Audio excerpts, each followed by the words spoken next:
Presidente, l'abbiamo vista in prima fila in arena, attento ad ascoltare il Santo Padre. Quali messaggi l'hanno colpita di più di questa mattinata? Intanto ringrazio il Santo Padre per aver scelto per la seconda volta nel giro di un mese il Veneto. È il messaggio di pace che il Papa porta, è assolutamente un messaggio attualissimo, davanti peraltro a 60 conflitti mondiali, quindi non c'è solo Ucraina, non c'è solo Medio Oriente, ma ricordiamo che ci sono altri 58 conflitti dei quali molto spesso non si parla. E dall'altro dico anche, voglio ricordare le parole di Ernest Hemingway che diceva che la guerra è il contesto nel quale gli uomini peggiori mandano a morire gli uomini migliori. Diciamo che il Santo Padre giustamente porta avanti questo messaggio di pace che non è altro che il valorizzare e il difendere gli uomini migliori di fronte agli uomini peggiori. C'è stato un momento molto forte, quell'abbraccio tra i due imprenditori.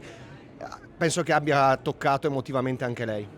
Ma decisamente sì, dà senso a questa visita pastorale di Sua Santità, dà senso di questa pagina di storia che si scrive oggi, l'incontro e la fratellanza e l'amicizia tra questo imprenditore israeliano e l'altro palestinese, che entrambi hanno perso, uno il fratello, l'altro il papà, se non ricordo male, durante questa ultima guerra, e comunque dimostrando che la pace deve sempre avere la meglio sulla guerra. Adesso qui al Bentegodi ci aspettiamo insomma un caloroso saluto da parte del Santo Padre e ovviamente noi lo abbracceremo e lo ringrazieremo, giustamente come ha ricordato, seconda volta in Veneto dopo Venezia qualche giorno fa.